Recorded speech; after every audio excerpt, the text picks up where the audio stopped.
عن عمر قال اللهم ارزقني شهادة في سبيلك واجعل موتي في بلد رسولك۔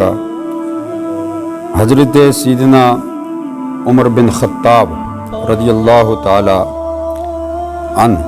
آپ اکثر یہ دعا مانگا کرتے تھے کہ اے اللہ مجھے اپنے راستے میں شہادت نصیب فرما، واجعل موتی فی بلد رسولک، اور اپنے رسول کے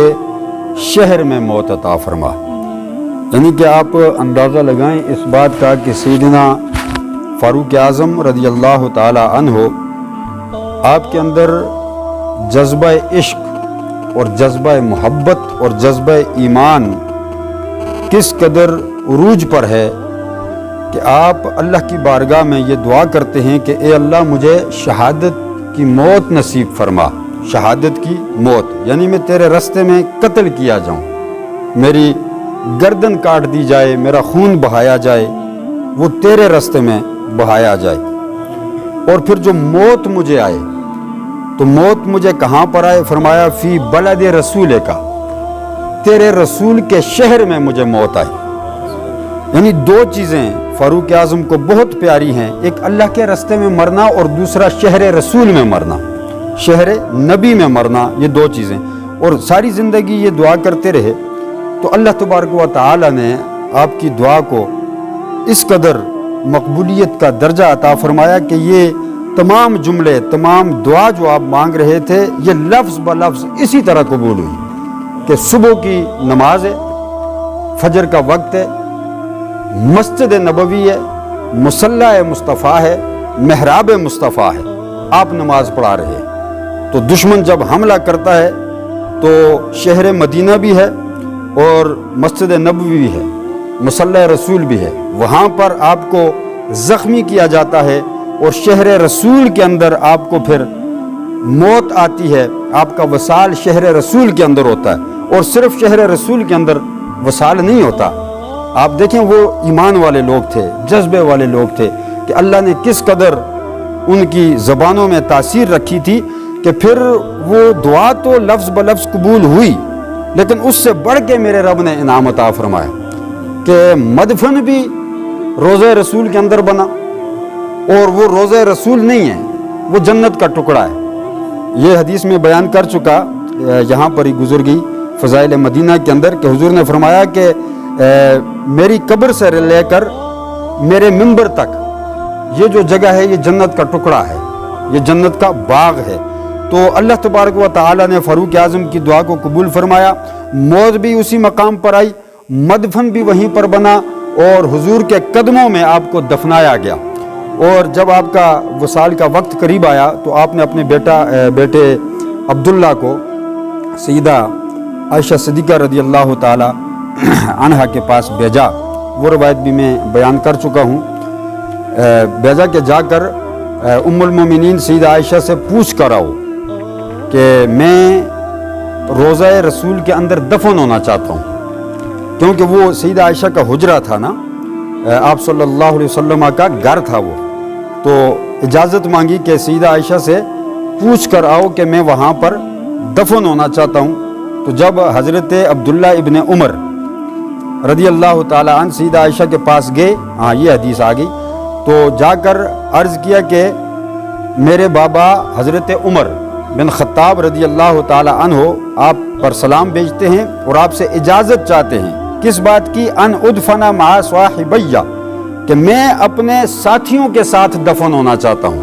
میں چاہتا ہوں کہ میری قبر وہاں پر بنے، تو اگر آپ اجازت دیں۔ قالت کنت اريد لنفسی فلا وسرنہ اليوم علی نفسی، اگر آپ اجازت دیں تو میں وہاں پر اپنے آپ کو مدفن ہونا سعادت سمجھتا ہوں، اگر آپ اجازت دیں گی تو میرا مدفن وہاں پر بنے گا۔ تو سیدہ عائشہ نے کیا کہا کہ اس جگہ کو تو میں نے اپنے لیے رکھا ہوا تھا، یعنی جہاں پر سیدنا فاروق اعظم کی قبر ہے آج، اس جگہ کو سیدہ عائشہ نے کہا کہ میں نے اپنے لیے رکھا ہوا تھا، اریدہ لنفسی، میں نے اپنے لیے رکھا ہوا تھا، لیکن آج میں اپنے اوپر حضرت عمر کو ترجیح دیتی ہوں، یعنی میں اس بات کی اجازت دیتی ہوں جب عبداللہ ابن عمر واپس آئے تو آپ نے پوچھا کہ کیا ہوا؟ قالت اذنت لک یا امیر المومنین، تو آپ نے کہا کہ امیر المومنین سیدہ عائشہ نے اجازت دے دی کہ آپ کو وہاں پر دفن کیا جائے۔ تو آپ نے فرمایا ٹھیک ہے، جب میری وفات ہو جائے، جب میں وصال فرما جاؤں تو پھر مجھے لے جانا، ثم سلمو، پھر سلام پیش کرنا، ثم قل یستأذنو، پھر اجازت مانگنا، عمر ابن الخطاب، فإن اذنت لی فدفنونی، اگر اجازت مل جائے تو مجھے روزہ رسول کے اندر دفن کر دینا، اور اگر اجازت نہ ملے وَإِلَّا فَرُدُّونِي إِلَىٰ مَقَابِرِ الْمُسْلِمِينَ، تو مجھے جنت البقیع میں مسلمانوں کے قبرستان میں دفن کر دینا۔ تو بہرحال آپ کا جب وصال ہوا تو آپ کو وہاں پر روزہ رسول کے اندر دفن کر دیا گیا۔ عرض کرنے کا مقصد یہ ہے کہ آپ کی یہ خواہش تھی، زندگی کی تمنا تھی کہ مجھے اللہ کے راستے میں شہادت ملے اور مجھے موت شہر مدینہ میں آئے، تو یہ دعا لفظ بلفظ اللہ تبارک و تعالی نے قبول فرمائی۔ ایک اور روایت ہے مدینہ شریف میں مرنے کی بڑی سعادت ہے، بہت بڑی فضیلت ہے مدینہ شریف میں مرنے کی۔ حضور اکرم صلی اللہ علیہ وسلم نے فرمایا، حضرت عبداللہ ابن عمر ہی روایت کرتے ہیں، جامع ترمذی کے اندر یہ روایت موجود ہے، عن ابن عمر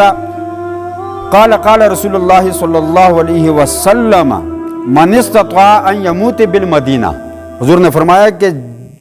جو یہ استطاعت رکھتا ہو کہ وہ مدینہ میں مرے تو اس کو چاہیے کہ وہ مدینہ میں مرے۔ کیوں؟ فرمایا کہ فَلْيَمُتْ بِهَا فَإِنِّي أَشْفَعُ لِمَنْ يَمُوتُ بِهَا، جو مدینہ شریف میں مرے گا میں قیامت والے دن اس کی شفاعت کروں گا۔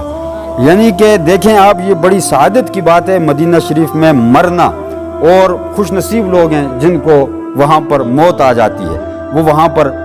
دفن ہوتے ہیں، جنت البقیع میں دفن ہوتے ہیں، یا مدینہ شریف میں کہیں بھی دفن ہو جاتے ہیں،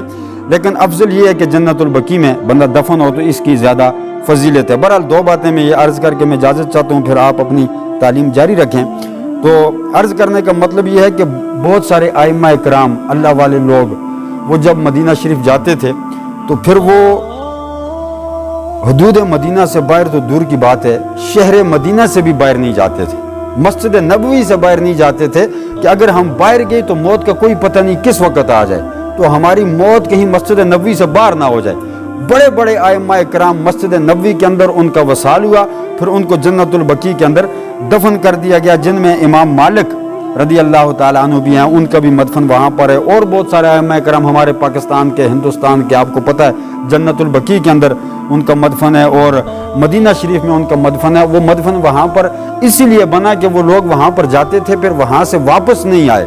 شہر مدینہ سے باہر نہیں گئے کہ موت کا کوئی وقت نہیں، کیا پتہ کس وقت آ جائے، تو ہم مریں تو یہاں پر مریں، اس جگہ پر موت آئے تو پھر یہاں ہی ہمارا